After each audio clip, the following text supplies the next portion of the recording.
Assalamualaikum warahmatullahi wabarakatuh. Perkenalkan, nama saya Muhammad Zulfikri Ramdhani dengan NIM akhir 099.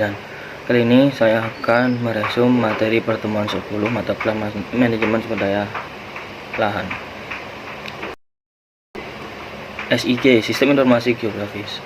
SIG merupakan suatu sistem informasi yang berbasis komputer, dirancang untuk bekerja dengan menggunakan data yang memiliki informasi spesial. Ini mengcapture, mengecek, mengintegrasikan dan menampilkan data yang secara spasial mereferensikan kepada kondisi bumi. SIG pertama kali diperkenalkan di Indonesia pada tahun 1972 dengan nama Database for Development. Munculnya istilah sistem informasi geografis ini setelah dicetuskan oleh General Assembly dari International Geographic Union di Ottawa, Kanada pada tahun 1967. Dikembangkan oleh Roger Tomlinson yang kemudian disebut CGIS, Canadian GIS.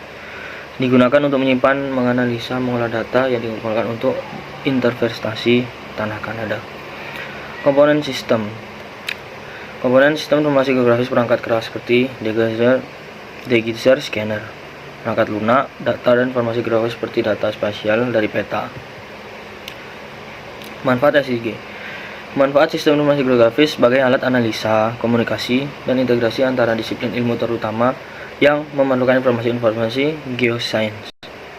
Memecahkan masalah seputar akurasi representasi, akurasi, prediksi, dan keputusan yang diambil berdasarkan minimalisasi volume data yang digunakan, memaksimalisasi kecepatan komputasi.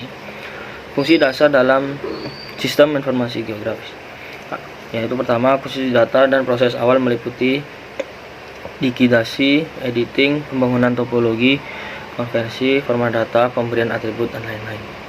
Pengelolaan database meliputi pengarsipan data, pemodelan bertingkat, pemodelan jaringan, pencarian atribut. Alasan perlunya menggunakan SIG ini: satu, SIG menggunakan data spasial maupun atribut secara terintegrasi. Kedua, SIG dapat memisahkan antara bentuk presentasi dan basis data. SIG dengan mudah menghasilkan peta-peta tematik. Data spesial adalah suatu data yang mengacu pada posisi objek dan hubungan diantaranya dalam ruang bumi.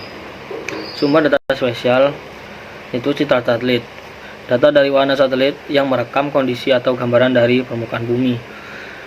Data yang dihasilkan kemudian diturunkan menjadi data tematik dan disimpan dalam bentuk basis data untuk digunakan dalam berbagai macam aplikasi. Kelebihan data ini memiliki kemampuan merekam cakupan wilayah yang luas dan tingkat resolusi dalam merekam objek yang sangat tinggi. Digunakan untuk pemantauan sumber daya alam, studi perubahan lahan dan lingkungan.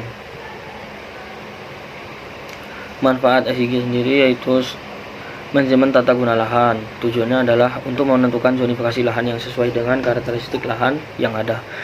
Misalnya wilayah pemanfaatan lahan di kota biasanya dibagi menjadi daerah permukiman, industri, perdagangan, perkantoran, fasilitas umum, dan jalur hijau. Inventaris sumber daya alam untuk mengetahui persebaran berbagai sumber daya alam, misalnya minyak bumi, batu bara, emas, besi, dan barang tambang lainnya. Untuk pengawasan daerah bencana alam, memantau luas wilayah bencana alam, mencegah terjadinya bencana alam pada masa datang, menyusun rencana-rencana pembangunan kembali dan daerah bencana. Terakhir, bagi perencana wilayah dan kota. Untuk bidang sumber daya seperti kesesuaian lahan, pemukiman, pertanian, perkebunan, tata guna lahan, pertambangan, dan energi analisis di daerah rawan bencana. Untuk bidang perencanaan ruang seperti perencanaan tata ruang wilayah, perencanaan kawasan industri, pasar, kawasan pemukiman, penataan sistem, dan status pertahanan. Mungkin itu saja dari saya, resum materi pertemuan 10 tentang sistem informasi geografis. Sekian, terima kasih. Assalamualaikum.